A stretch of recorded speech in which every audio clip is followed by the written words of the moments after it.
Assalamu alaikum, guys. This is episode 12 of the SD show, and we're going to be talking about a lot of topics here. We're today joined here with my brother, Ricky Rivera. Assalamu alaikum. Assalamu alaikum to all you guys. And he's been a friend, he's been a brother since like October, November, I've seen a lot of his videos coming out, a lot of great stuff, sunlight's hitting us right now, but yeah, man, inshallah, I want to talk more about your journey, more about your life, what career ambitions you have right now, your aspirations and stuff like that. And we'll get into a lot of those topics, but inshallah, stay tuned, guys. Thank you for listening. So first, I want to talk more about, how you grew up, like you said, you were born in Chicago, correct? Yes, I was. So I was born and raised in Chicago. And alhamdulillah, my parents came here and came from Mexico, so I'm Mexican. My mom's from Michoacan, my dad's from DF, so Mexico City. Nice. And yeah, I grew up in Rogers Park. There's this elementary school called Armstrong where I grew up. And alhamdulillah, that's like where I've actually was more exposed to like Islam, because at least in Rogers Park you have Devon right there. Okay. So Devon is like full of a lot of like, Desis, so mostly Muslims. So at least in my middle school, there was a lot of like Muslims, and I never really thought much about the religion, I just like, I'd always walk around the school, like, see people in like their hijabs, and I'd always like curious. I was always curious, yeah, I was always curious about the religion. But like I said, I didn't really think much of it. Like I kind of just saw it, and I didn't think to question it. Right. And so, in second grade, one of my friends, his name is Adib Adib Jalal, shout out to him. He came over to one of my parties. Okay. And it was in one of my apartments, and we were in the backyard, just chilling, and it was time to eat. And so we went over to go grab some food. Keep in mind, I think he's Pakistani. So when we got over to the food, he's like, "Oh, actually, I can't eat any of your food." And I was like, "Why? Like, why can't you eat my food? Like, what's wrong with my food? Right. And he tells me, he's like, "Oh, like it's against my religion. I can't eat your food." And so think about it, like as a second grader, I forgot how old I was at the time, but like it just clicked to me, like, why exactly can't he eat my food? Like I've never met someone who can't like eat food because of religious reasons, And so he started explaining to me, he's like, "Oh yeah, like I'm Muslim, and we believe in this one God, Allah." And I was like, "Allah, like what does that mean? Like I've never heard of that word." And so he actually wrote it for me in Arabic. And so, subhanAllah, that's actually the first time I've ever heard of, or that's the first time I've ever learned anything in like Arabic, or at least anything from like the religion. So ever since then, like I said, it really kind of like escaped my mind. So further down, like a couple years down, I started thinking more about it, because a lot of my friends, a lot of them were Muslim, A lot of them were Muslims, so like more towards like high school. I started hanging out a little bit more around them, and I started picking up on a lot of like the things that they would do. Like they, mashallah, they surrounded themselves and like their lives with the religion. And like we would be playing, like back then I played a lot of video games, so we'd play like Call of Duty. Okay. And we had like our headsets on, and they'd be like, "Oh, like hold up, I'll be back. I have to go pray." And I'd be like, "What? Like you have to go pray? Like, like what? Like they're gonna stop the game to go pray?" Like I really thought it was like I admire the adherence and everything, and how dedicated they are, right? Exactly, like they drop everything just to go pray, and it's like I've always wanted that for myself, because being Mexican, I grew up as a Catholic, and I feel that, I don't know, our religion, like we only go to church on Sundays and that's it. Like, whereas like Muslims, they pray 5 times a day, and like, I've learned over time that there's du'as for literally every single action. Like, before you eat, before you go to the bathroom, like if you're going upstairs, like there's always a du'a for everything. And so I really appreciate how Islam has that, where you're always conscious of Allah, and you're always keeping God in mind. So I don't know where I was really going with this, but yes, like I said, I being Catholic, I was never really too involved in my religion. Like I'd go to church. I was a kid. I didn't think much of God. I didn't really think much of him until, like I said, towards high school, I started having a lot more questions. Kind of like backtracking. In middle school, I would surround myself with like the wrong people. I was doing things I probably shouldn't have been doing, especially at my age. And there was this one individual who asked me. He was like, "If God exists, why would he do bad things to good people?" And that hit me. I was like, damn, that's crazy. Like, there's no way God exists. Like, because why would God want to do bad things to good people or bad things to good people? Why would he do that? And so I would say, like, for some time, bro, I was like, not atheist, but I didn't really believe something existed. I was like, there's no way God exists. Like, there's no way, like, like all these bad things are happening. Exactly. Like, and I would just kind of like see like the things around my family and like the things that would happen to us, and I was like, damn, man, like God is really testing you. And like, you know, alhamdulillah, like now that I'm Muslim, I look back at it, I'm like, you know, God tests who he loves, you know, like God will throw like the hardest tests at you, and like it's really just testing your faith. And as Muslims, we always go back to Allah no matter what. But yeah, I mean, like I said, during the time I didn't have Islam, so I was really lost. As a Catholic, we weren't really taught a lot of the values and a lot of the things that Islam teaches you. Right.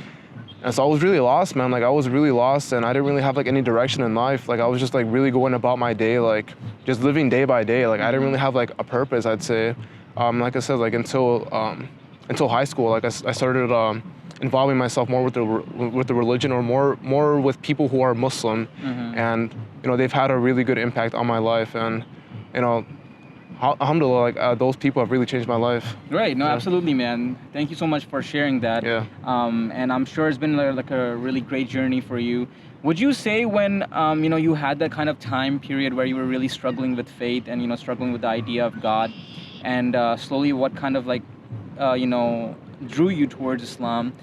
Do you think your friends who were Muslims, the way they presented themselves, the way their behaviors were, you know, the way their morals and you know, the way their ethics worked and everything, do you think that had an influence at all? You know, because you know, when we have like a larger conversation about ikhlaq, you know, and about like presenting yourself, sometimes, you know, non-Muslims sort of notice and observe our behaviors and, you know, sort of our interactions with them or with other people or with nature or with animals, and they get inspired from that, and, you know, that kind of like draws them towards Islam. So do you think, you know, somewhere during that journey, you know, was there you know, that kind of thing factoring in?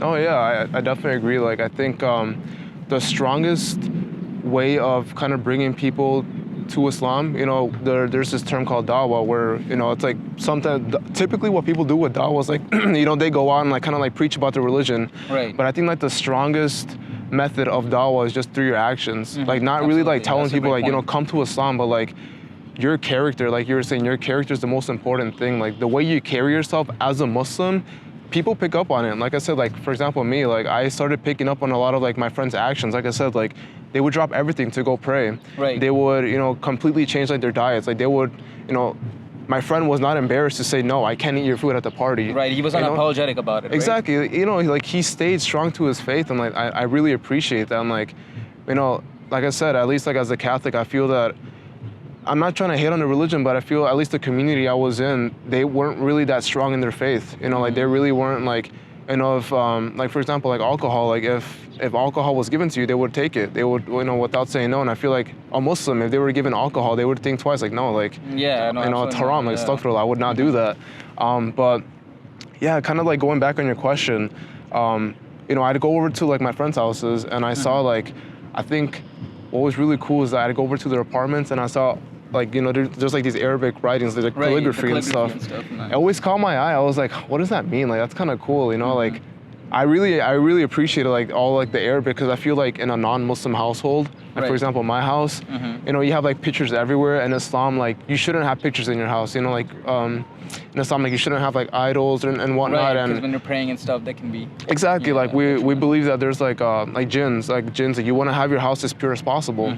And so it was really different from my house, like no pictures, just Arabic calligraphy if there was anything put up. So I really liked that. That was really cool. And then I guess another thing is that like I saw like their behavior towards their parents, like they really respected their parents, and I really appreciated that. Like I said, like the strongest thing a Muslim can do is, you know, their behavior, like their actions and their personalities, the way they act towards like, you know, those around them. And a lot of my friends, you know, they were really good people. Like I could tell through their actions, and I wanted to be like them. Like I wanted to be the way they were.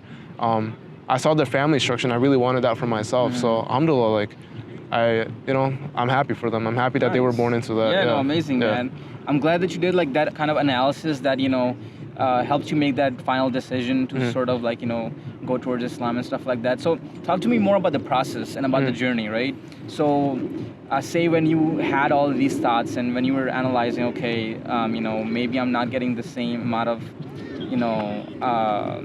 faith or like the idea of faith, within my Catholic community, and now I want to like go towards, Islam and stuff like that. What were the first steps that you took? Like how was the process, like going to the masjid, like, being your friends there, and, was an emotional journey at all? Was it like, really spiritually fulfilling? I would love to, hear more about that. Yeah, so my freshman year of high school was when I really started to explore Islam, and I remember I would go to school early, like in the mornings. We had like 8 a.m. classes, and I think my dad would drop me off kind of early, like around like 7:30. Okay. So I had like 30 minutes just like spare time, and so I would read the Quran, but I would read it in English. So like every morning, like was just like reading the Quran, and I was like, nice, like this is like really, like I really like enjoyed the stories that the Quran would tell, and I found that there was a lot of similarities in between like the stories that are told in the Bible and the Quran. So I was like, why are these two so similar? Yeah. And so I started watching lectures. There's this one YouTuber called The Merciful Servants. Oh, nice, yeah.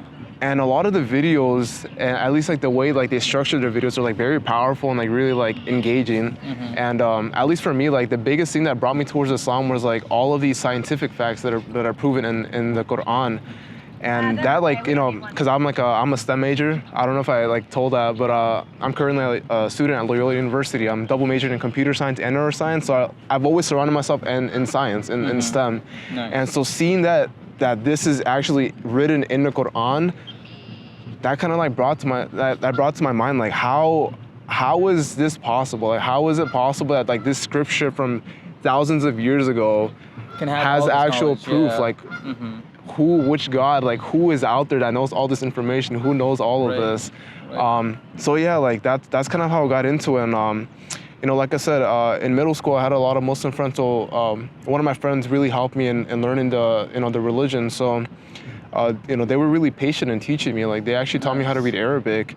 Like they would like dedicate like time in their days just to teach me Arabic. That's awesome, man. May Allah bless them for that. I mean, I pray every day for them. Like they've really like helped me with my journey. They've taught me a lot that I know now. So yeah, I mean, I think the hardest thing was learning Arabic. That was the hardest thing, because the thing is, when I was learning it, I was just learning how to read it. I wasn't able to understand it. Right. But I knew in the back of my mind, like, all right, I'm learning this for a good reason. You know what I mean? Like, I need to know this so that I can pray. Right. Because when we're praying, like, we have to memorize like chapters of the Quran, so certain surahs.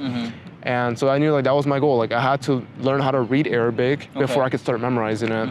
And so, I started alhamdulillah, I learned how to read Arabic, and I started memorizing a couple surahs. This is, by the way, before I was even a Muslim. I was just like learning all of this. And yeah, I mean, alhamdulillah, like now I can like probably say I can read the Quran. Like I can read it. Obviously, like I'm not fast. Like, I can't read fluently or like fluidly, but I can still read it. I can read it. It takes me time. Yeah. I commend your dedication to learn Arabic and sort of have that journey about like reading the whole Quran and stuff like that. Because a lot of people I remember when we first read the Quran, when we first learned Arabic, and you start off with the first like letters and stuff like that, and then you slowly work up to like sentences, and when you're reading verses and stuff like that. It can be a really like hard and complex process.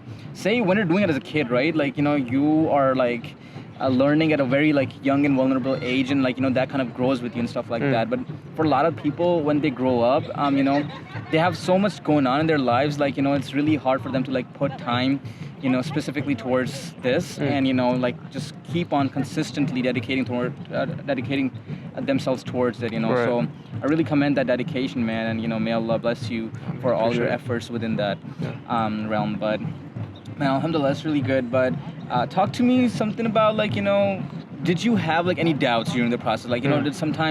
Did you have in your head like certain thoughts that would come and kind of discourage you? Because shayateen is always working, right? Shaitan is always working. The shayateen are always at play, kind of like whispering at you, like satanic stuff, and well, just like stuff to like lead you astray and whatnot.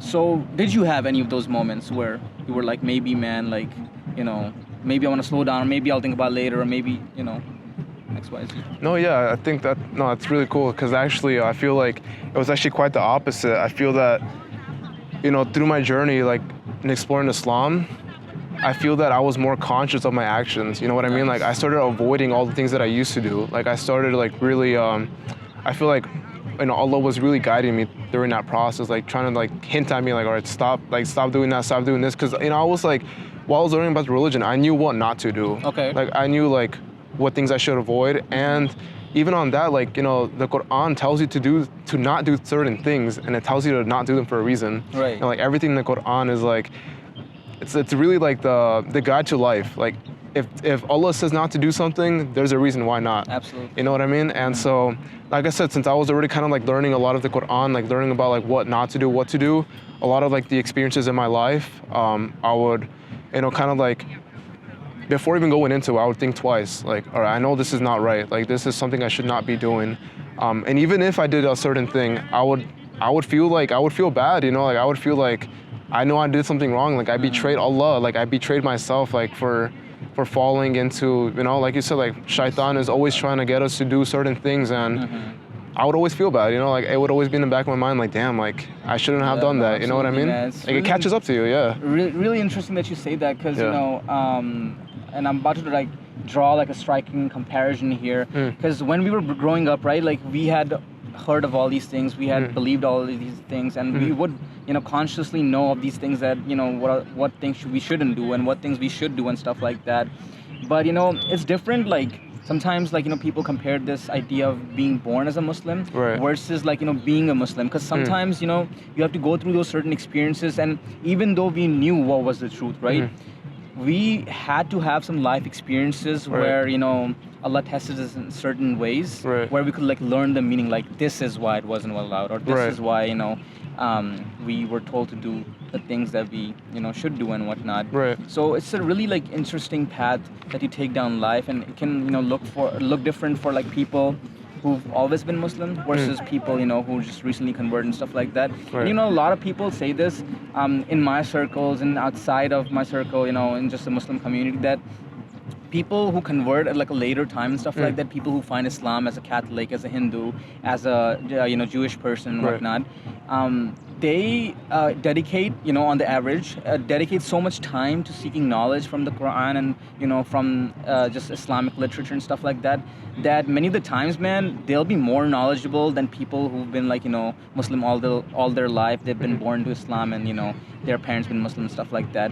So at the end of the day, I think it's really it shows such a strong sense of passion that you have towards Islam, and like even during the time when a lot of people have doubts, because I actually had some friends that were looking into Islam and stuff like that, and whenever I've had those times, and whenever there's been like people kind of interest in stuff like that, there's been times when they're like really like ready to convert and stuff like that, but like a day or two they'll like backtrack, a day or two after they'll like backtrack, and they'll like say like some doubt has come up or something has come up, which I understand. It's like a different journey for everybody, but man, like mad props to you, because like you stay like dedicated in that, and like even during that journey, you said that like Allah would give you like some hints and stuff like that, which direction to take and which direction to not, and that's really important, because sometimes even like we're always susceptible to sin, right? Like we're like human beings and whatnot, and sometimes we forget that, sometimes we forget that that Allah's watching over us, and then in these small experiences, or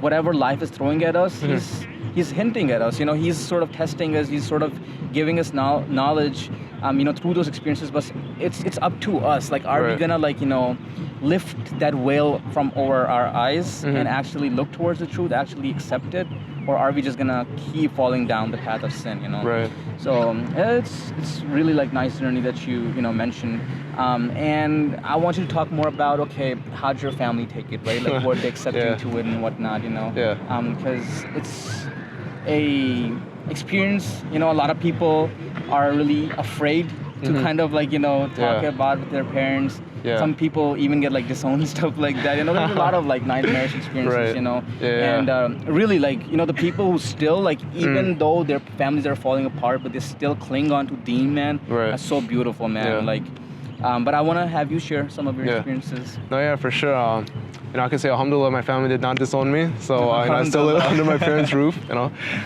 But, yeah, no, the first, actually, let me like kind of backtrack. So I've been Muslim for 5 years now. Last month turned 5 years that I've been Muslim. Yeah. And so, the day that I took my Shahada was actually the day before Ramadan.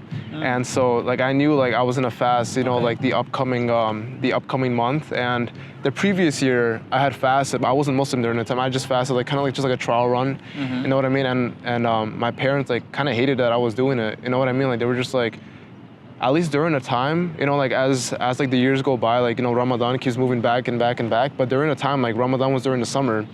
And I was in high school, so I wasn't driving. I was like, walking and, taking public transportation. And my parents knew that I wasn't eating or drinking water. And that was the biggest thing was like drinking no water was like, that's crazy, bro. Like, you know what I mean? Like, and I was open about it with my parents. I was telling them like, hey, like I'm fasting, like, these are the things I can do. This is what I'm going to be doing. Right. Just letting them know, like, of course, like, I'm their son. Like I wanted my parents to know like exactly what I'm getting myself into. Right.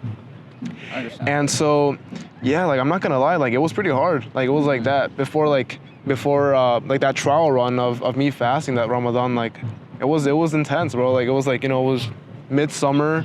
The heat was intense, and like I think that's the beauty in fasting. Like you really like, you suffer. Like you like it makes you conscious of everything. Like Right. like if you're not eating or drinking water, like what else are you gonna do? Like kind of like. That's the beauty of Ramadan is that it really brings you it brings your spirituality back on track. Absolutely. You know what I mean? Like Allah created Allah made Ramadan for us to spend time to dedicate to the religion, to reading the Quran or like even just being Muslim, practicing Right. doing good deeds, like helping people out, giving charity. I kind of went off track of your question, so going back onto that. So that year, when I took my Shahada, that same night, like I said, the next day was supposed to be Ramadan. I came home that night. I was like happy, like I had just taken my Shahada. Like it was the most beautiful thing ever. Like I was, my friend had set it up for me. I took my Shahada at MEC. I think that's what the masjid is called in Elston. And. No, yeah, that whole night was so like, I don't just feel like perfect, you know what I mean? Like he had set everything up, like I pulled up to the masjid. There was like, they put me into like this room, like not interrogating me, but like kind of like asking me questions like, are you sure you know what you're getting yourself into? And I was like, yeah, like, I mean, I've been like looking into it for like the past like 3-4 years, you know what I mean? Like I'm like, sure I want to do this. And, I took my Shahada and everyone was like, they did like takbir and everyone was like coming out to me, like giving me hugs and like, it was beautiful, man. Like, I think it's even like now, like whenever I see like or hear in the masjid that someone's taking their Shahada, like I always think back, like damn, dude, like that's like it's such a like that feeling, bro. Like you know what I mean? Like that feeling, like you feel like at least I was confused because I was like, like I didn't know like I didn't know that like when you take your Shahada, like all your sins are wiped away. And so did you know that going in? No, I didn't. Oh, okay. I didn't know that. And so like a lot of the people were like coming up to me like, oh, like like you're like pretty much like a brand new like child, like you're like a baby, like all your sins are wiped away. And I was like, what are these guys talking about? Like I didn't know like I didn't know that was like actually a thing. So I thought it was like that was pretty cool. But besides that, like it was like like I said, I felt like I truly felt welcome into the community. Like I felt like I was part of a community. Nice, all these people, all these Muslims I was surrounded with, and I can tell like they were genuine and like in their welcoming of me into the religion. But yeah, so I was happy that day, and like I came home that night, and like I said, my parents they already knew that I was interested in the religion, and I think the first one I told was my dad, or was it my dad or my mom? The first person I told was my dad, and he was like, okay, like that's fine. Like, okay, like, cause he knew I was like already starting to like, look into it. And then I told my mom, and like she got pretty mad, bro. Like I'm not gonna lie, she got pretty mad. Yeah, she got really mad, cause at least in her side of the family, my godfather. So in Catholicism, you're baptized and like you're given like a godfather, and so my godfather, he's like really involved in the church. Okay. I wouldn't say he's a priest, but like he's like one like role below a priest. Okay. So like he's really involved in the church. Right. That makes And my mom, like her mom was like really Catholic, and when I told my mom that I'm Muslim, she was like, she got mad. You know, she was like, no, like you were born Catholic, like you can't, like no, that's not possible. You were born Catholic, you're gonna die Catholic. Did like, you tell her the day you were taking the shahada? Or no, that same night I told her. Night, okay. I mean, like think about it, bro. Like, you know, think like that's it, like your kid came to you like, you know, hey dad, I'm Catholic now. Yeah. Like, bro, what? Like what? You know what I mean? Like That's rebelling crazy. against the entire way of life we've had. Exactly, now, you know? exactly. And so, yeah, my mom was mad. She's like, no, like you were born Catholic, you're gonna die Catholic. And I was like, I don't know what to tell you, but I'm Muslim. Like I can't undo it. Like I can't take it back. And so, you know, my dad was like, you know, calm down. Like, you know, let's just see if he like sticks through with it. You know what I mean? Because I think like maybe my dad thought it was like a temporary thing, or like I wasn't actually gonna dedicate my life to it. And you know, alhamdulillah, like over time, you know, they started catching on to like, you know, the changes in my lifestyle. Like for example, I had to completely like buy new pans, like, you know, cooking pans, because at least like the madhab that I was introduced to was Hanafi. And so, because like a lot of my Desi friends were Hanafi, and so I kind of like picked up on a lot of like the things. And so, in our diet, we eat zabiha halal, and so the animal is slaughtered in the name of Allah, and it's, you know, slaughtered in like a specific routine or a specific procedure. Right, yeah. And so, you know, I told my parents like, you know, I can't eat any of like your food because, you know what I mean? Like, all right, one, I can't eat pork, obviously, they already knew that, but two, like I can't eat like any of the chicken or beef because it's not zabiha. And so I started having to go like out of my way, like buying like my own meat. I had to buy like brand new like cooking pans because I couldn't cook with their pans or with what they were using. And so it was tough, man. Like it was like pretty tough because I feel like, you know, there was like moments where they would like kind of like pick on me. You know what I mean? Like we would be eating at the dinner table and they'd be like, oh, like why aren't you eating this? Like because they know I can't eat it. You know what I mean? So I was like, damn, man, like it be your own homies, bro. It be your own family. That's crazy. I feel that. But no, yeah, I mean, like I said, over time, they started accepting it a little bit more. And, you know, actually, I think 3 years into me being Muslim, both my parents fasted with me. Oh, subhanAllah, man. They fasted with me, yeah. Because, you know, they saw that I was actually dedicated to it. And I was actually, like, following through with the religion. Like, I was, like, you know, going to the masjid. Like, they knew, like, during Ramadan, like, I would always disappear, like, at night. You know, like, I'd go to the masjid to pray Tarawih. And, you know, like, praying Tarawih is, like, 2 hours. So, like, I'd disappear for, like, 2 hours. Right.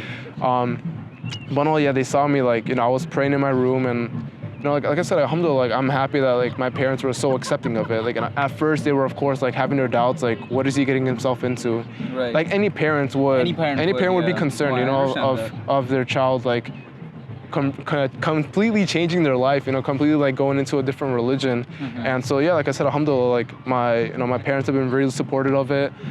They fasted that Ramadan. I don't think they fasted all 30 days, but you know, still like subhanAllah, they still fasted some of the days with me. The fact that they were like able to, you know, put the time and effort into doing that, you know, like I appreciate my parents for doing that. That is amazing to hear, man. Do you have any siblings that were also like, you know, kind of interested, you know, after? So actually, no, my siblings, actually, they weren't really interested, but my closest cousin, his name is Christian.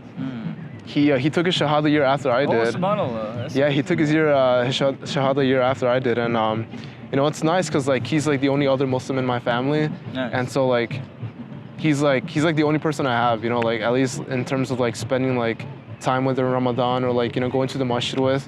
Like he's my boy. Like we've grown up pretty much like our whole lives. Like I'd call him my brother because he'd always be, you know, he would always sleep over at my place. Like we'd always like, you know, we were the kids. Like we'd always like, you know how kids are, like, you know, growing up with like your homies. And now he was that for me. And so the fact that he also converted into like into Islam was like, it was nice, you know. I knew I had someone there. I knew I had someone with me, you know. Yeah, no, for sure, man. Yeah. But it's completely mind-blowing, man, that, you know, I didn't even think that, you know, a part of the process would be like, you know, when you're going back home and stuff like that, you have to cook in different pots and pans, you know. Like that's something, like, especially the food part and stuff, like things that bring a family together. And when you're having to, like, you know, separate certain things, you know, within that, you know, it must be like such a tough thing, man. And, you know, kudos to you, man, because like a lot of people I know, there's a lot of like people who don't like even like, you know, follow the Zabiha thing, right? There's like certain like Arabs and stuff like that. There's certain like other ethnicities, you know, people in like the Somali community, people in like, you know, the Albanian community, lots of different Muslim communities out there. So a lot of people don't feel the like follow the Zabiha thing, and you know, but the good thing is a lot of like, you know, people do follow it and stuff like that. And you know, it's really great that those friends were around you, you know, and that kind of like inspired you to like Right. fully keep that as well. Yeah.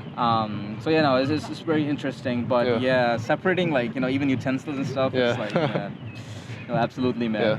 But let's go into like the next part of like your life. Like say when you were sort of going through this whole process, what was like your career looking like? What kind of aspirations did you have? Like I know you mentioned earlier that you initially wanted to go into medicine and stuff like that.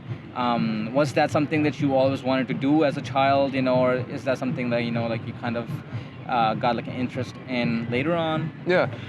So actually, like medicine was honestly something I kind of just wanted to pursue for the fact that I wanted to, make my mom happy. Like my Right. mom always wanted someone, a doctor in the family, and so I was like, all right, like let me see if I can like, let me make her happy. Like at the end of the day, like we should strive to make our parents happy, and so I wanted to do that for my mom.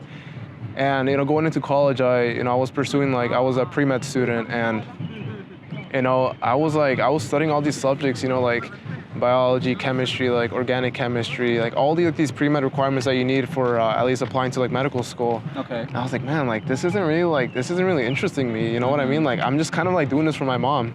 And at the end of the day, like that's what I was doing. I was just doing it for my mom. I wasn't doing it for myself. Okay. And so I was like, yeah, like I can't continue this. I can't like continue down this path. Like I'm like actually dedicating my time and energy into something. I should focus on things that I actually want to do. Absolutely. And so I, ever since I was a kid, I was really into like programming. Okay. So there was this game I used to play. It's called Club Penguin. I'm not Okay, sure. Have you ever yeah, heard no, of it? I've heard of it. So one of my friends, he actually like he would create like these programs that would like kind of not hacking the game, but like it would like create like coin in the Like a game. cheat code or something? Kind of like a cheat code, yeah. So like he okay. knew how to do that, and I was like, damn, that's so cool. Like I always wanted to learn how to do that, and so I started learning at a young age, and it wasn't until like I said in college where I was like, like let me go back to actually what I enjoyed doing, and so I picked up the computer science major, and alhamdulillah, now I'm interning as a software engineer, and it's been a nice journey.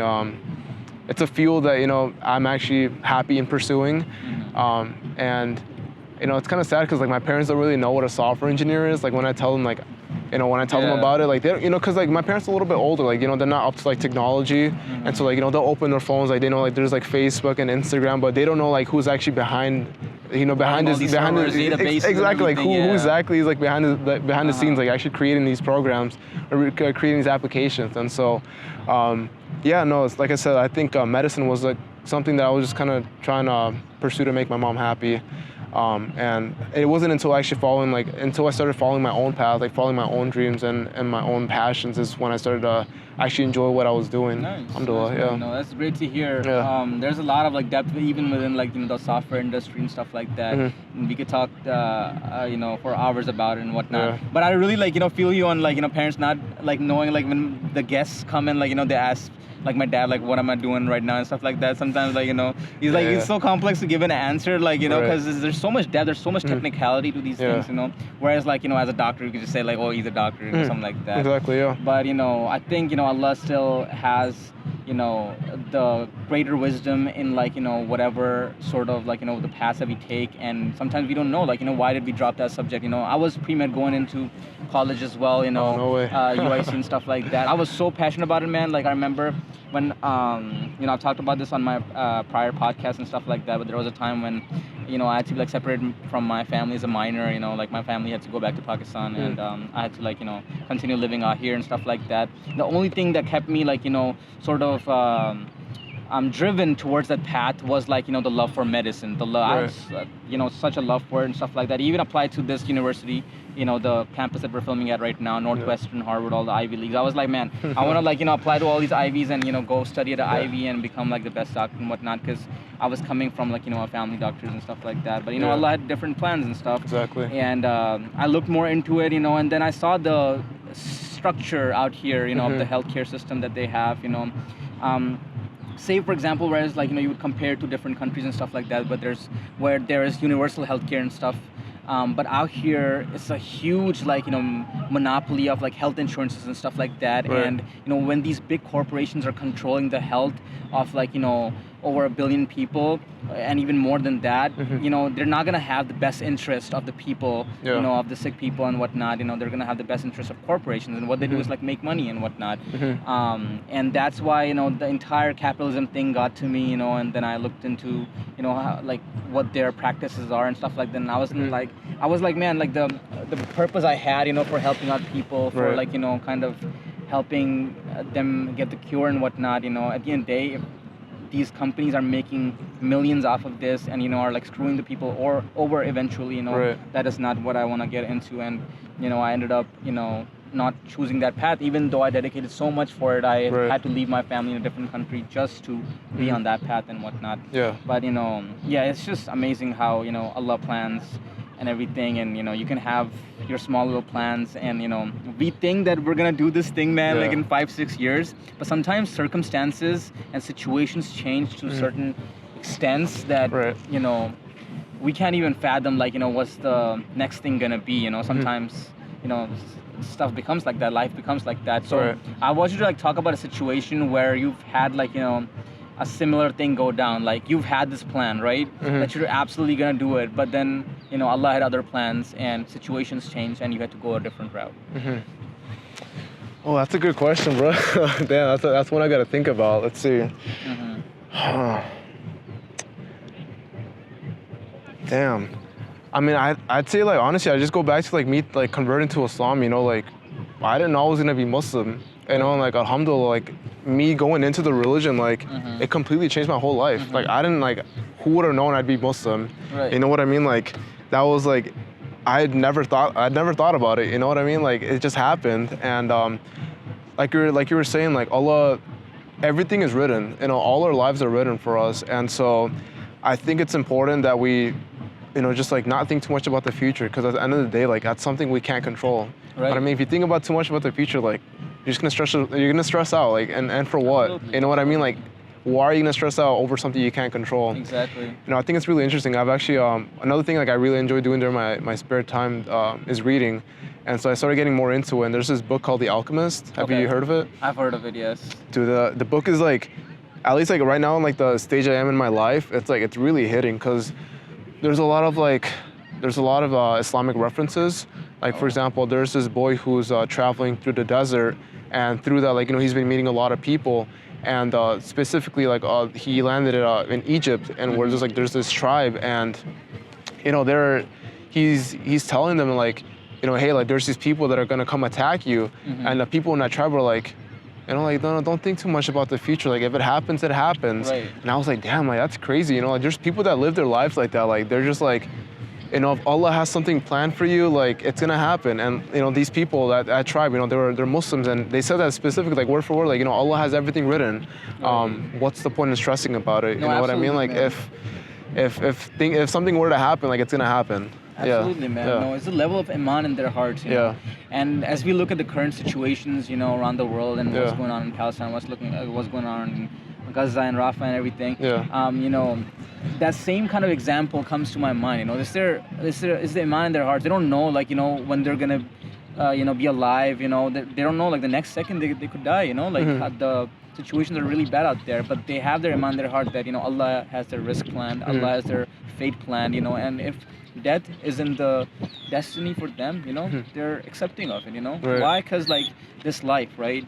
This life that was given to us as a sort of, you know, it's not ours, it's God's, right? Like, He can take it away. He gives us life and He takes it away, you know. It's up to His discretion, and that's why we submit to Him fully, you know, because He's the grandest of them all, you know. He's the most majestic, He's the most, you know, He controls everything. So with that thought, you know, like, when you have people in these, like, you know, war-torn places, you know, when there's a genocide going on against them, you know, they have this yaqeen, this iman in their heart, and that never goes away, you know, and that never, even for a second, like, it kind of, like, you know, comes down, because those situations, man, like, they make you so strong, and, you know, whatever sort of you have planned in your life and whatnot, you know, like, nothing can prepare you for whatever can go down, you know, the next minute, right? Like, 1 second you can be like flourishing in your life, you know, enjoying life's, enjoying life's like wonders, enjoying life's joys and everything.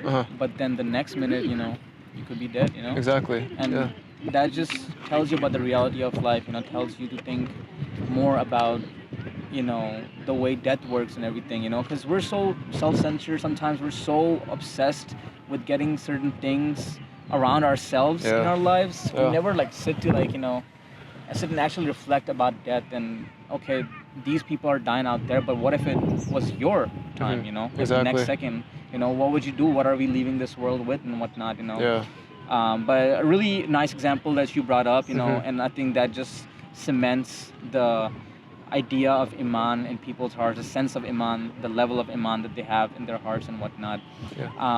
But taking a sort of like, you know, a different route or a different path towards this podcast, tell me, like, you know, what kind of, like, I know like what we initially connected over, right? Like it was videography, photography, you know, like we actually filmed like certain things in like a protest together as well. So tell me the love for that. How did that, you know, come to be? How did that grow and everything? Yeah, so actually photography is like something I was always interested in. I just never had the money for it, you know what I mean? Like, cameras are not cheap. I mean, yeah, like we have like our iPhones, and you know, that's how a lot of people start. You know, a lot of people just start with the iPhones taking pictures, and that's kind of how I started. Like I just had my phone and like I would just, you know, whenever we'd go out, like I would like take pictures here and there. And yeah, like it wasn't until I got into high school. I went to, there's this high school in Chicago called Sen. And it's like kind of like an art school. And so we're kind of, we are required to take an art class. And so, you know, in one of the classes was kind of like, we had like a photography portion of it. And I picked up on it. I thought that was really cool. Like, you know, alhamdulillah, like we had access to cameras. And so that's when I really started getting into it. And, you know, unfortunately, I wasn't able to like to carry the camera around because it was a school's camera.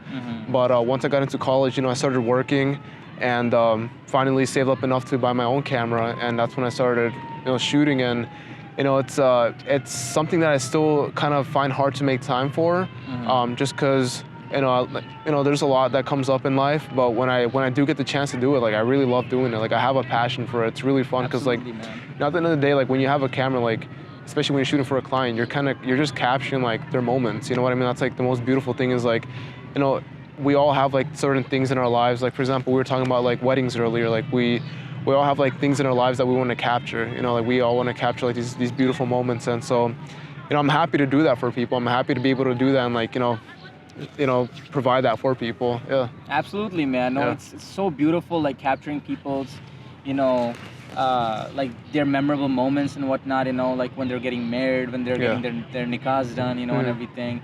And, you know, people really show like a true sense of joy in those moments, you know. It's really beautiful to see that and capture that. And like, there's such a euphoria within those moments as well, you know. Like, especially like, you know, in these days here of weddings, you know, it's like so loud, there's dances, you know, there's like music and stuff like that. Even apart from that, like, you know, the family's getting together, everybody laughing, you know, having fun and whatnot. And, you know, they're having fun with the bride and the groom and everything, you know. Just capturing that just becomes a really, you know, really like nice part of your day. And you know, like when I'm doing it, I don't feel like I'm working, you know. I feel like I could go like, you know, hours doing it and stuff like that, you know, because sort of operating a camera and stuff like that, I've always been to photography, you know, and videography as well. But when I'm on the field, when I'm like, you know, working for like a client, or even if I'm out there doing it as a hobby, you know, exploring abandoned places or covering protests and stuff like that, there's such a like a creative sort of like this, you know, creative thing that is flowing within you, you know. And then, you know, in your mind you just get more creative, like, okay, how can I get like a better angle, or how can I film this, or you just set certain things that you can edit later in post-production, you know. You're getting all that planning done in your head and whatnot, and it teaches you to think like a director, it teaches you to think like a producer, it teaches you how to think like, you know, an editor and stuff like that. There's so many parts of it, and it becomes a really like a beautiful journey, sometimes really complex and you know, time taking. No, for sure. I kind of want to add on to that. I feel like photography and like videography is just like one of those things that you learn on your own, and I really appreciate when people are actually able to do that, because you know, you see like photographers and videographers, like, you know, for example yourself and like you know, one of our homies, Jamil, like everyone has like their own like, you know, touch to like the way they do their work. And I think it's like you just have to appreciate it. You know what I mean? Like, you have to appreciate the work that actually goes into it, because like, you know, we don't go to school for these things. Like, we actually just like learn on our own. Like, you can pick up a camera, like give a camera to someone, they won't know what to do with it. You know what I mean? Like, these are just things that you learn on your own. And I think that's the beauty in like in the field, is that like it's self-taught. Everything is self-taught. And kind of like want to talk a little bit more about schools. That I feel like, I don't know, I feel a lot that I learned like for myself, especially like in technology, is like all been self-taught. I feel like the system, like the way things are kind of like structured, like for example with medicine, the reason why I didn't want to pursue medicine is because I knew, you know, I have to dedicate, you know, four years of medical school and residency. And I think to myself, like, damn, is this really worth it? You know, like, is this really worth like the schooling? Of course, like for example, like something with medicine, like you kind of have like a structure of how to like go about like how to achieve like whatever kind of a doctor you're trying to become. But there's certain fields that like you kind of like don't really have a direction. And that's just kind of like how the schooling system is structured, you know? But like I said, like a lot of these things, like, you know, like if people have a passion for a certain thing, for example, like, you know, ours is like photography, videography, or like someone like might want to go into like, you know, programming. Everything is self-taught. Everything is online. You can find everything online for free. Right, like, absolutely. I think that if you have all the resources out there, you know, you should use them while they're no, free. for They're free, sure. yeah. I think, you know, it's such an interesting time that we're living in, and at the time of our parents and stuff like that, they did not have these resources, right? Yeah. I think a lot of our parents' struggles and their journeys would have looked a lot different if they had the kind of resources that we have right now, right? Today, in the age of the internet, right, a lot of people, man, they don't even go to college anymore. They'll just get certificate programs and stuff, get skilled in like, you know, certain trades, not even trades, like even within the software engineering industry, you know, there's like people getting certificates for Salesforce, people getting like certificates for like, you know, Cisco cybersecurity and whatnot, and without any degree, without even taking a single college class, they're able to land that same six-figure job that a person like, you know, spent 4 years in college, you know, studying for and stuff like that. So it's really an interesting time, and like, you know, really kind of makes you reflect about the system that we're living in, and, you know, the system that we're told to follow about, like, you know, schooling and education and whatnot, you know, and especially talking about like medical school and stuff like that, you know, since we had the pre-medicine context going into our, you know, undergraduate careers, we always knew that at the end of the day, man, you know, like unless our parents were like hella loaded and whatnot, we would have to take loans. You know, we would have to take loans. We would be in debt and stuff like that. I have like, you know, cousins who are doctors and stuff like that. It's been 5 to 10 years. They're still in debt, man. That's crazy. That's a reality for a lot of people. You know, like, you know, you have to pay for so many things that nowadays. You know, and if you already have 50K to 100K in debt sitting, you know, and that's catching interest, man. You know, that's a recipe for a disaster sometimes. No, exactly. It doesn't like, it kind of like, you know, change you down. Like you can't really pursue like what you actually want to pursue then, because you know, you're saying like you're so much like in debt. And like I kind of want to go back into like videography, like talk a little bit more about that. Like if you want to learn something, like for example, like one thing I started getting more into is like car videography. Like if you want to learn that, go on YouTube, search up, you know, just like watch like videos. Like, you know, for example, like I'm on Instagram, I'm seeing like all these people's like really cool like car edits, car you know, videos, speed ramps and stuff, ramps. No, yeah, exactly. Like that goes crazy, man. It's crazy, yeah. But like, you know, you can look at like these YouTube tutorials, like step by step on how to speed ramp. And like, if you want to learn anything in videography, photography, everything's on YouTube. You know what I mean? Like you can follow like step by step on how to do it. Exactly. Yeah. The only thing is you got to start somewhere, right? Like people want to have those professional results with the speed ramps and like, you know, with the different angles and like, you know, that crispy vertical video quality that we see on social media and whatnot. But it's such a learning curve towards a lot of these things as well. You know, some people learn After Effects, some people learn like other softwares and whatnot, you know. Like at least start somewhere. Start with your phone, you know, like in today's world, like any video can go viral, man. Like the way the algorithm works nowadays, you know, you just gotta put your mind to it, have a vision, and then inshallah the success is up to Allah, man. Exactly. You know, that's how you. I kind of want to say, like, I think the first thing you have to do is just start. Like honestly, like you just have to start. I think that's like one of the things that holds me back with a lot of things in my life is like just starting. You know what I mean? Like you can't, like you can think a lot about like I said, like you can think a lot about the outcome.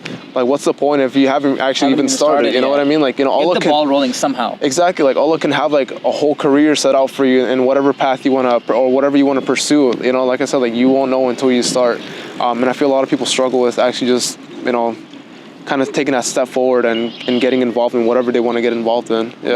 Absolutely, man. And inshallah, I wish you all the best luck in like your career with software engineering and photography and videography. Yeah. Inshallah, it's gonna be a fun ride. Inshallah. I think we have a lot of collaborations coming in too. Inshallah. Yeah. But yeah, man, talk to me more about what you sort of see for your life. What do you think is the purpose of your life? What out you here? What are you here to do for the the bigger picture, Right. Do you think you want to serve a community or do you want to serve your family in the long term and whatnot? Many people have many different ways of answering this. What is your answer to this? Actually, you mentioned something earlier about in life, sometimes we pursue a lot of the things that we probably shouldn't be pursuing. And for me, for some time, it was money. I feel like that's one of the things that kind of I don't know, money really destroys people. If that's if at the end of the day, your only goal is money, you're not really gonna enjoy life. Of course, money makes life easier because when you have money, you can live a lot, a more comfortable life. If you want something, you can have it. You know what I mean? But if that's your main goal, Islam teaches us that all these material things, at the end of the day, when we die, it's not gonna come with us to the afterlife. Absolutely. What matters in this life is the impact you have, especially on people. And so that's kind of I think that's my purpose is just small things. It doesn't have to be anything crazy, but helping those around you. You know what I mean? I think I find the most happiness in helping people around me, because at the end of the day, I know that I'm helping those around me. If I see someone struggling and I know I can help them, why wouldn't I? Exactly. At the end of the day, all our resources are there for us, and we can use them in whichever way we want. And money is we shouldn't put meaning into money. If like I said, if we need to help out someone by giving them money, if we see people on the street, give it away. It's at the end of the day, it's building your afterlife. That's gonna build your house in Jannah. I think that's my purpose is just helping those around me. And I guess aside from that, another thing is of course I want my own family, and I think now that I'm Muslim, I'm thinking I want a Muslim family. I think later down the road I would like to eventually, inshallah, find a Muslim wife when the time is right. But first, I think my goal is just help people and those around me. Yeah. Inshallah. Inshallah. Those are really great things that you mentioned. I feel like we can talk about the role of money in society and how the Islamic perceptions of it are for ours, man. I feel like when you are a spiritual person, right? Yeah. You cannot have your heart attached to things like money, being hyper obsessed with it. I know a lot of people who will cut friendships off, cut entire bonds off just for their love of money, Right. And as we live in this capitalist society, and as we're sort of programmed to run after money in every way we can, we gotta sometimes take a step back and reflect, what are we doing all this for? What is all of this money gonna land us at the end of the day? At the end of the day, you're gonna die like everybody else. Elon Musk is gonna die like everybody else, right? Like Mark Zuckerberg. All these rich people that think that are rich are gonna die off like anybody else. The people, the legacies that are actually gonna remain in this world, is of people like the Prophet Muhammad sallallahu alaihi wasallam. It's the people of Jesus, peace be upon him, and stuff like that. So all these people, their legacies are staying in this world. Why? Because they did more than just money. They did more just than themselves. They worked for their community. They made such a shift within their communities. That the world still knows about those things, those shifts. Hundreds and thousands of years later and whatnot. So I think we can sort of run after money, as much as we want. But at the end of the day, it's not going to land us fulfillment, The fulfillment, is only going to come when we have, the remembrance of Allah in our hearts and sort of lead a life, based on that, And now that can be a big statement or a complex statement to understand for a person who's not Muslim. How can you lead a joyous and fulfilled life with the remembrance of Allah, right? Say you're basing it all around the deen and all around your idea of iman in Allah. So say when you think about that, right? What comes to your mind? Like, how would you answer that question? How would someone lead a fulfilling life with the remembrance of Allah? I mean, I feel like, if you're constantly remembering Allah and like, I think one of the things that I really enjoy, or it sounds kind of weird, but I really enjoy reading surahs that talk about the afterlife, and more specifically surahs that talk about Jahannam or hell, because I feel like having, like, constantly thinking of that. For example, there's this one surah called Surah Al-Qariya. Okay.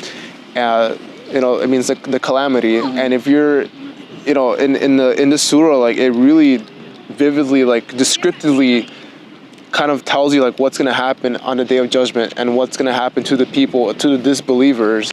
And I feel that, if you're going to go on about your life, you should have to constantly think about the afterlife. Like, think about, like, all right, should I do this or should I do that? Should I, potentially, like, put my Jannah at risk, or, like, should I pursue it? That's like the biggest thing is, I think having that remembrance of Allah and like the power that He has, what He can do. At the end of the day, like, all of our actions, all the things that we do in this world is going to shape our afterlife, and that's truly up to you. Like I said, all the answers are in the Quran. If you want to pursue the haram, that there you go. Like, you're gonna end up in Jahannam, and that's a sad reality for a lot of people, is that, like, they fall into, like, these temptations. They really, like, they end up folding for a lot of these things that, they know that they shouldn't be doing. And that's sad, like, I think, I guess kind of touching more on that, like, I think we should,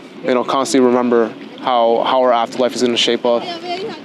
Right, no, absolutely, man. And I think it's so interesting how from person to person, they have different sort of, appealing sort of like things that, kind of interest them towards, Islam, and towards having that idea of Iman in their hearts and whatnot.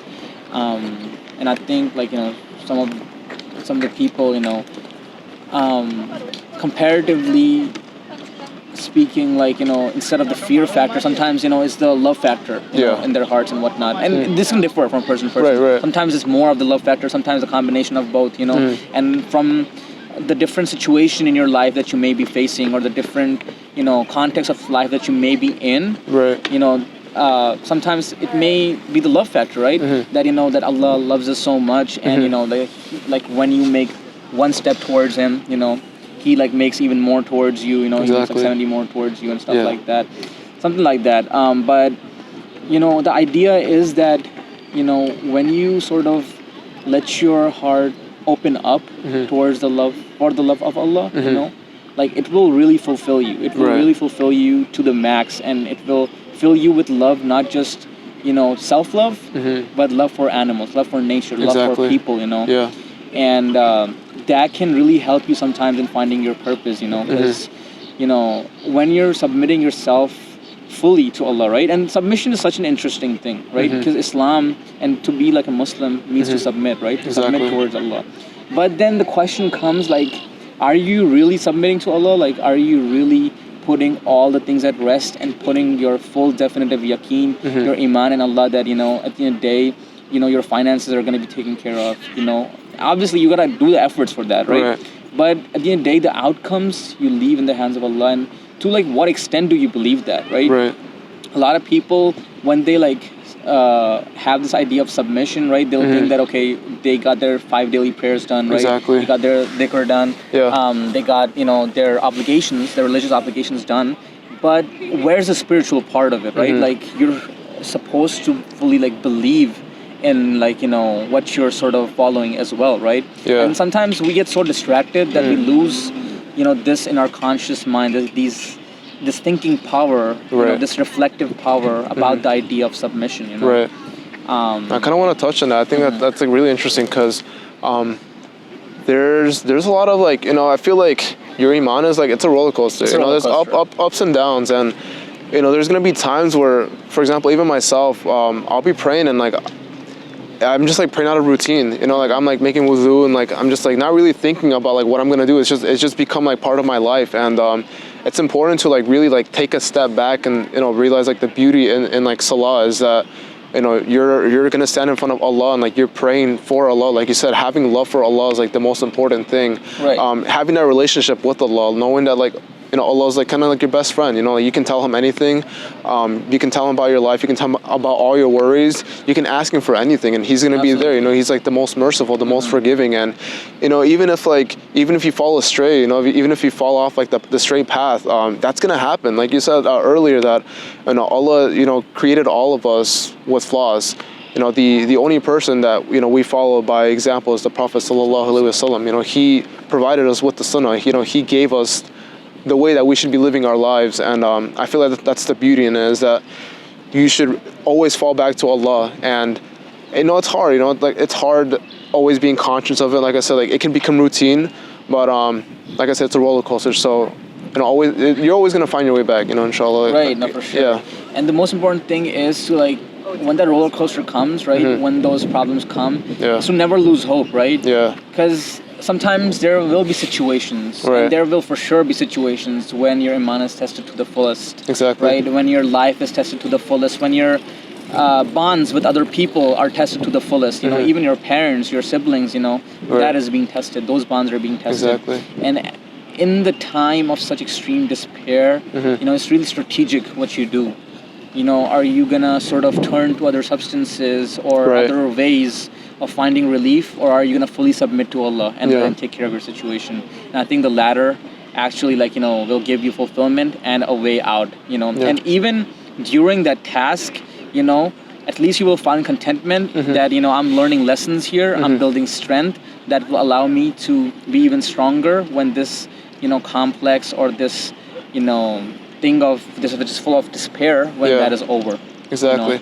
No, yeah, Allah tests us in all ways, like throughout life, like we're all gonna face like here you can't really appreciate the good times when you don't have the bad. Absolutely. And Allah's gonna test all of us, like you can only like live such a good life for so long until the bad hits you. And like once the bad hits you, you should, like for example, like kind of like thinking about it, like when you're sick and you're like you have a stuffy nose and you can't breathe properly, and you always think back like, oh man, like I miss when I could breathe properly, like I miss that. Right. You know what I mean? Like I think that's the beauty in it, is like like when there's bad times, always have that like hold on to your iman and know that Allah is gonna provide you with better times down the road. Absolutely, man. No, that is a great point, man. Okay, guys, so we were talking about a bunch of different things where we covered spirituality, we covered, an intensive discussion about, career, about videography, photography, about medicine, about different, paths within the education system that you can take. So, Ricky, tell me more about your experience, growing up in Chicago, since you went to the high schools local, to Chicago, around Devon and whatnot. Yeah. What were some of your experiences like out there? No, I feel like, alhamdulillah, I think growing up in Chicago really shaped me, especially Nice. Going to CPS, like Chicago Public Schools. I grew up around a lot of at least I grew up really low income, and that's the people I grew up with, and so I feel like it really humbled me throughout my life. Now that I knew that's looking back, the life that I live compared to the life I live now, alhamdulillah, I can see I can see a big change, and Nice. It was all the people that I grew up with, I'm still friends with now, Okay. A lot of my closest friends, are still my good friends, and I think going to CPS it really shaped me, because when I went to college, I kind of I was really open-minded. I think that's one of the biggest things that CPS taught me, was to be open-minded, because there's people of all cultures and backgrounds. All walks of life. All, yeah, exactly. For example, at least at UIC, that's pretty much it's funny because we call UIC CPS. It's pretty much Oh, CPS. no way. Oh yeah, because dude, there's a lot of a lot of people end up going to UIC, and UIC is a really diverse school, and I feel that at least the university I went to at Loyola, it was a predominantly white institute, and it was a lot of I wasn't used to that. I feel it was such a big shock to me. I was wow, Oh, wow, where are my okay. people at? Right, Where are yeah, my people at? I feel absolutely. I was really the only Hispanic or Mexican in my classes, and Yeah, it was hard, and it was a hard time like finding like my people in school. But alhamdulillah, like I ended up going with like the MSA. Like a lot of my friends ended up, like I said, I just ended up staying around like all the Muslims, and even then, like alhamdulillah, like that's just what Allah had written for me. And yeah, I mean, I think I wouldn't trade anything. Like I would not want to have been born into like a different like city or or state. I feel like Chicago was like perfect for me. Like it shaped me who I am as a person. I feel like I can talk to people easily because I mean it's such a like diverse area. I feel that if you're like constantly being surrounded by all these like different cultures, like you learn a lot Right, from for people. sure. It gives you a lot of like different perspectives on life. Whereas like if you were just like kind of stuck to like one culture, you don't really know what's out there. Right. Yeah. No, absolutely, man. And do you think like there are like really stark differences between the schools in suburbs versus like CPS schools? No, yeah, 100%. Yeah, I can. I feel like in the suburbs, at least like the way like a lot of the kids and like a lot of the way kids are raised it's completely different from the city. I know, especially like I feel like the suburbs are like a lot more like high income people, whereas like at least like where I grew up in Rogers Park, we're a lot more like lower income, and Okay. it kind of forces us to find like more like joy in like the smaller things in life. You know what I mean? Like Absolutely. back in I remember back in elementary school or middle school.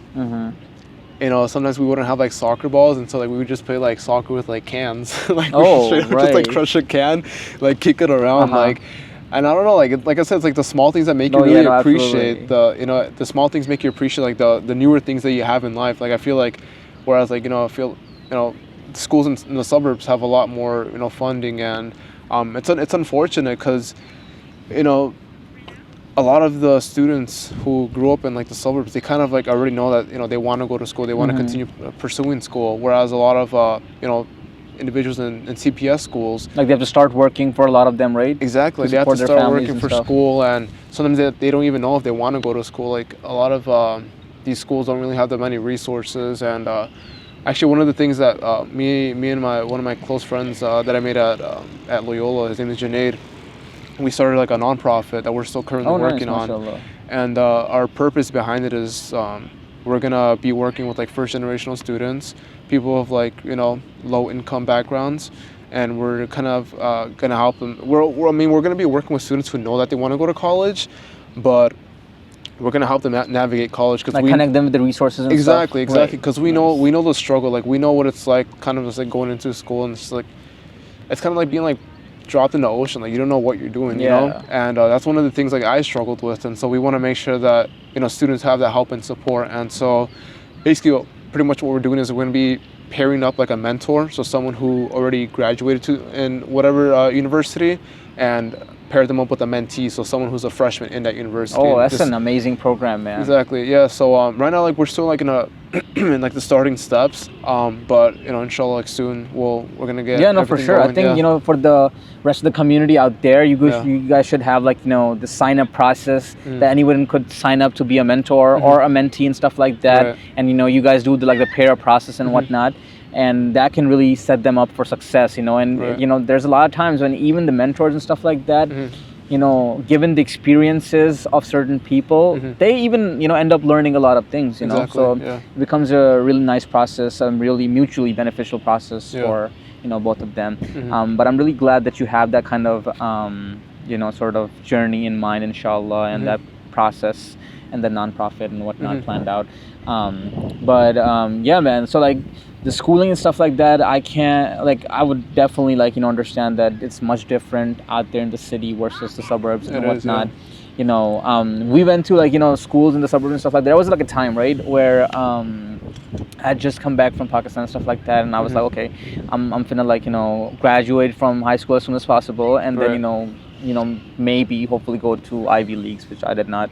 But before that, I had this option of like, okay, I landed in Chicago, right, and I was living for like 10-15 days with these people who were doing grad school at UIC and whatnot.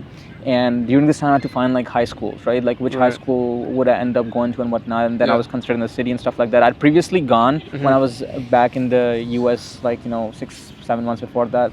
I was going to Willowbrook High School in Villa Park, Illinois, which near like Lombard and everything. A lot of Okay, Desi yeah. people are there and everything. So a lot of people recognize this, school's name. But out there, alhamdulillah, like we had really nice funding and stuff like that. Then when I looked at the city schools, and I was like, okay, should I choose this or should I move back to the suburbs? Right. And like go to a school out there. With that, I'll have more chances with AP classes, Right. with like sort of like a more like college oriented framework, So I ended up making the decision to like move back to the suburbs, even though I was living in the city at that time, and that kind of guided my undergraduate career forward. But I would definitely like imagine that if I did not have all those resources and if I did not have all of that kind of like guidance, and sometimes it's not even the guidance, just the environment that you're in. Right. The suburbs are really able to emulate a really like a peaceful, or like maybe not even a peaceful, but a sort of an environment where knowledge and seeking knowledge is sort of really like glorified. Yeah. And people may not necessarily have to worry about where their next meal comes from. Exactly. I was kind of homeless at that time, so I had to obviously worry about that. Yeah. But then in terms of education and then the funding and then the resources, I could at least have an understanding that okay, this is going to be taken care of. I don't need to like worry too much about that. Yeah. So it's really like a complicated process, like figuring that out, but there's no choice Yeah. for a lot of the people Yeah. that are born within Yeah. the city and stuff like that, and they Exactly. have to go to these high schools and whatnot. Yeah. But inshallah, I really hope that the CPS funding grows, and Inshallah, and yeah. I've heard there's a lot of corruption on this side as well. Yeah. But I really hope that gets sorted out Yeah. and people get to the resources and stuff like that, Yeah. because education is such a thing that especially when you think of the United States. When I was like coming to the United States, my primary drive behind this was education and was seeking education and stuff, Right. because of the amazing things that you can do, with education. It doesn't even have to be anything that, okay, you have to go to college and continue and whatnot, but those foundational things that you learn Right. and, how it shapes you as a person becomes like, really essential in your, overall life and in your future and whatnot. I think it's I was gonna say, I think it's important that you say that, just because like I feel that, I don't know, you shouldn't really let your background kind of define you. You know what I mean? Like, Yeah. at least like, yeah, you shouldn't let your background define you, because I feel a lot of people like grow up like, like, for example, like myself, like low income, you shouldn't let them define your future. Like you should have that kind of like drive you to want more in life, more, or like yeah, to for want sure. something different in life. And alhamdulillah, I think like that's like one of like that's like the biggest thing that I took away from like my parents, because they immigrated to America, and like they kind of like came here with nothing, and like they started from the bottom up, and kind of just seeing that they're able to do that, that we're all capable human beings, and you shouldn't, like I said, like you shouldn't let your environment kind of restrict you from achieving the things that you want to Absolutely, achieve, man. like, because even in like these CPS schools, if you want to like, if you want to go to like a certain university, you just have to study. Like pretty much like the blueprints are there. You just have to study, like get good SAT scores, and have all these extracurricular activities on your resume, and then you can get into whatever school you want. Yeah, no, for sure. Yeah. I've heard from like people, and this kind of culture is kind of Yeah. out there in the suburbs as well. But some people obviously, and these years when people are in high school, right? They're really ripe for like a child who's maybe in an unstable environment to rebel and like Right. maybe not do things that are like conforming, right? Right. And sometimes that's like non-conforming things, sometimes that shapes out to be like, okay, I'm not gonna just seek an education, or I'm not gonna go to my classes because I don't want to conform with the rest of the people, So in their head, they're kind of going against the system and whatnot, but at the end of the day, like, who is it really hurting, Exactly. And sometimes people get attracted to things like gang violence and stuff like that, Yeah. and sometimes that can, reap consequences even in middle schools and high schools, where people will like bring guns and stuff like that, or Yeah. people will like threaten, other students in other ways. Yeah. And do you think there's more of that in the city, or is that just a stereotype? I think it's like really, there's a lot of it in the city. Yeah, I'm not gonna lie, there's a lot of it in the city. At least like, we're in the area that I grew up. I actually like lost one of my homies. Oh, I'm sorry to hear that. Oh yeah, he was literally just walking around like getting milk, I think, at night, and yeah, I mean, I think they might have mistaken him for someone else, and they took his life, and so, and no, it's crazy, it's crazy, you know, like, there's a lot of violence in the city, and it's really sad, because you know, like I said, like, if there's you know, these young people growing up in these environments, like, it's kind of hard, like, for them not to kind of be part of it, because, you know, when you're younger, like, you think it's like, oh, like, you know, That's it's the kind of cool shit to you do. know, Yeah, it's being glamorized in all the music videos and stuff yeah, too. exactly. So, like it's everywhere. in the music industry, like you said, like, in the music industry, like, all they talk about is like, you know, guns, like sex, and like, you know, like money, and it's just like, dude, like, this is like what all these kids are listening to, and like, you know, if they're placed in these environments, like, you know, with gun violence and all these like all these gangs, they're gonna pick up on it. Absolutely. And it'll just kind of just shape the way their lives are gonna end up, you know. Yeah, it's really unfortunate, but it, like you said, it is, that stereotype is true. It's at least like in TPS schools, I've witnessed it a lot. Yeah, it's unfortunate. Yeah. No, absolutely, man. I think it's like a diabolical and detrimental path that someone chooses to go down, and like sometimes they're kids, right? Like their brains aren't even fully developed, right? And they choose sometimes the ways, and they make decisions that really end them up in, like, you know, really bad places. And I think parental discretion is like obviously really important here, but sometimes even like parents are not able to, you know, control those things, and you know, the schools can only do so much, you know. So I think that's like a part of like a really bigger conversation and whatnot, you know, and especially as we talk about, you know, music videos and the role of like, you know, conditioning in our culture and whatnot, and how that kind of shapes a child's mind and whatnot, you know. It's really interesting, and it really makes you think that, okay, when we're gonna have kids of our own, right? How are we gonna safeguard them as much as possible? How are we gonna protect them as much as possible? Because God knows what's gonna happen, like, you know, 20, 30 years from now, you know, how is society gonna look like at that time? How's the internet gonna look like at that time? You know, already we have such a hypersexualized, you know, sort of media and internet and stuff like that, where stuff that was, you know, like even censored before is not, you know, like censored nowadays and stuff like that. Especially for like a child's mind, right? Like that can be really, you know, sickening. Like as that can, like, you know, lead them into like bad places and whatnot, you know. So obviously, you know, as Muslims and stuff like that, we try to control that as much as possible. What do you think is like your solution to safeguarding as a parent?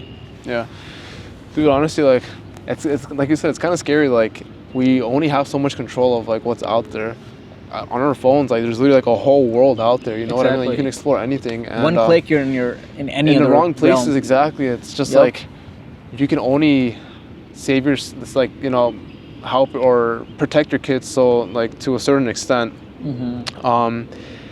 And I think like the most important thing that we can do as parents is just like teach them, like, you know, teach them Islam. And I feel like Islam kind of like already has the reasons why we should stay away from these things, you know. Like, I think one of the things that I personally struggle with is just being on your phone, like just like scrolling, you know what I mean? Like, there's like these apps like TikTok and Instagram, right? Like, that makes you doom scroll, dude, right? It's crazy. Yeah, like you know, you could like look back on your screen time and you'll be like, damn, so this is what I did with my day. You know what I mean? It's just like, you shouldn't let technology have that kind of control over you.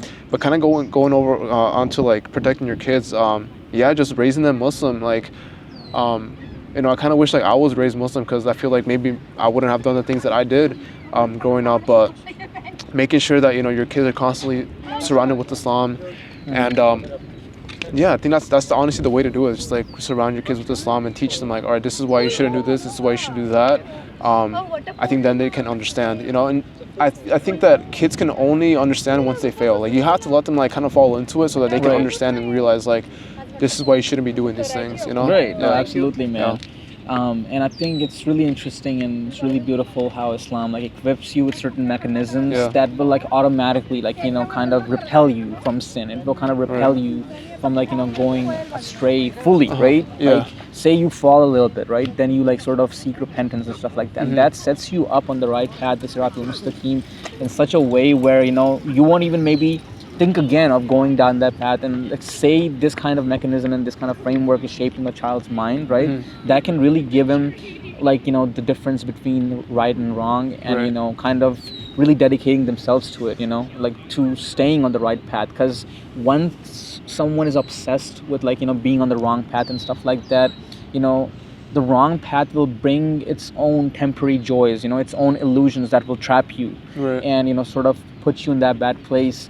That on the temporary basis you might think is good, right? Mhm. But on like a long-term basis, you know, it will really be towards your detriment. Right. So I think it's like really interesting how, you know, we sort of think about these different mechanisms of Islam and stuff like that, and Yeah. how we can safeguard, you know, our children and our families in Yeah. the future and whatnot. Yeah. So Ricky, as we sort of come towards the end of our podcast, Mhm. I want you to, like, you know, talk more about what are your future goals, what are your aspirations, you know, what are you like looking forward to most in life? Dude, yeah, I think That's a loaded question, right? yeah, I think like like I said, thinking too much about the future isn't like always the best way. But you know, alhamdulillah, like right now I'm just going through my internship. I'm seeing like the way that you know, the field is structured, and I think down the road I want to do like something for myself, or like create like my own business or have my own Inshallah, startup. man. Inshallah, I think Mhm. especially in technology, or at least the field that like in software engineering, there's a lot of there's a lot of growth in that field, you know, especially Absolutely, with like absolutely, artificial man. intelligence. It's been something that I've been researching with one of my professors, and I've been exposing myself to the field because I know that it's, you know, it's scary like seeing like all these like AI generated images, or like AI like this, AI that, like you see like all these like big companies are starting to incorporate it within their business, and so just trying to like kind of staying up to the technology, and kind of I think that's where I see myself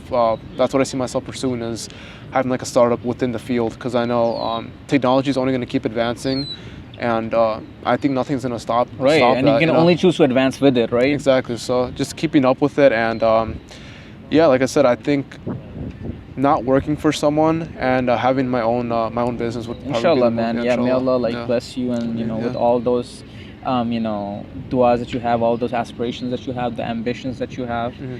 and you know, inshallah, like you reach a goal, you know, where you're like really fulfilled in life, Yeah. and you know, have a lot to, you know, do with your community, with your family and whatnot. You know, Yeah. have a lot to like give back and whatnot. Once we're like, you know, really fulfilled with ourselves, you know, a lot of people then open up their capacity to give Exactly. back and whatnot.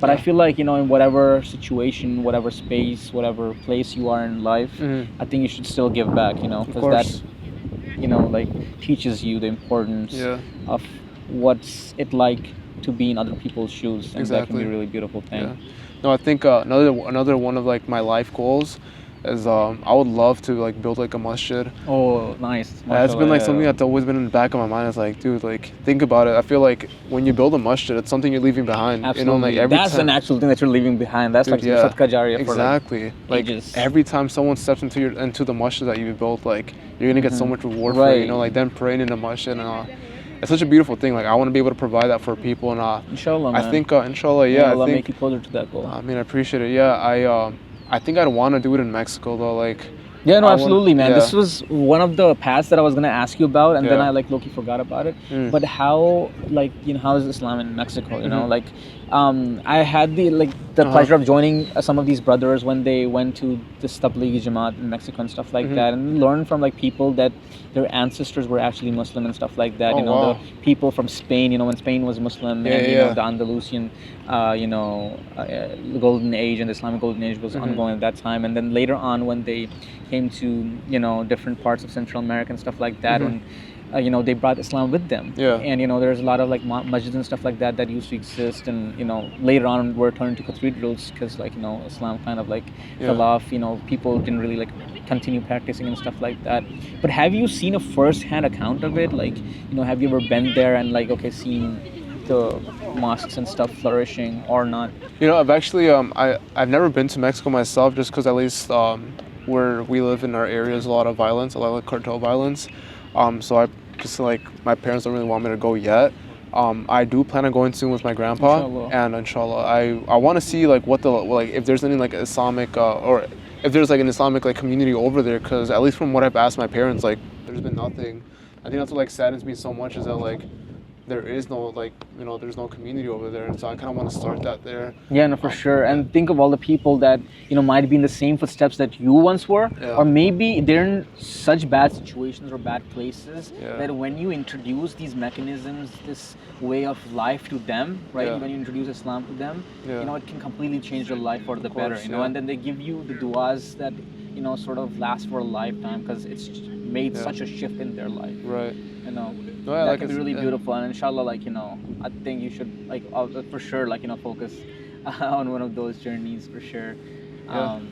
But yeah, man, I think we all strive to serve, you know, ourselves, our communities, you know, our masjids or places of worship, or you know, educational institutions in some way or the other. And at the end of the day, you know, that's the essence of, you know, being human and being Muslim, you know, just serving and doing it all for the sake of Allah. And you know, I'm glad that you're on this path, and you know, I'm glad that you're making moves to, like, you know, reach all your goals, and may Allah give you all the success with all of that. And you know, if you ever need me for like any of the efforts, you know, may it be, you know, volunteering, may it be, you know, something for the non-profit, or you know, even to go to Mexico to explore, because I'm really down for that. So inshallah, you know, if you ever have a need, you know, your Muslim brothers always here for you, man. Inshallah, you know, let me know whatever you have. But you know, yeah, for sure, man, I really appreciate that. But inshallah, man, I look forward to, you know, a brotherhood, you know, that will only continue to grow, inshallah. And you know, you know, just fulfill us and make us better Muslims, inshallah. But really appreciate Ricky for being here, you know, for, you know, you being on this podcast and really sharing your journey, you know, in such an authentic way. And you know, I wish you nothing but the best luck for your future. And you know, inshallah, you know, if there's ever time that you have a need for me, let me know, inshallah. No, I appreciate it. Yeah, thank you for having me. It's been a pleasure. Like, I really enjoyed this. It's my first ever podcast doing it. I really appreciate it. I appreciate it. But no, likewise, if you ever need anything from me, I'm always here for you. Inshallah, I got you. man. No, literally anything, like, reach out to me. Like, I think you know, a lot of people say that, like, you know, you can always hit me up for anything, but like, I truly mean it. Like, literally anything. Yeah, you know, no, for real, man. That's the real, like, meaning of brotherhood, you know, and that's what we, you know, see in Islam through, like, different bonds that people held over the years. You know, like, people have really, like, you know, done a lot, you know, for each other's in this sense of brotherhood. You know, when you look at, like, you know, Muslims, you know, all around the world and stuff like that. It's such a beautiful thing, man. Exactly. You know, I have so many, like, you know, Muslim friends in my neighborhood that I, you know, live in, you know, from different walks of life, from different ethnicities and stuff like that, you know, but this one common identity that they have is of being Muslim, you know, and that just connects us in such a beautiful way. Even when we're in Salah and stuff like that, man. I feel like I'm about to start like a new podcast when I'm like almost concluding it. But it's such a beautiful thing, man. It is, You've seen it firsthand. But Jazakallah khair, man. Inshallah, guys, this is the end of episode 12, and inshallah I'll see you guys on the next episode. My man Ricky. All right. Peace out. Thank you.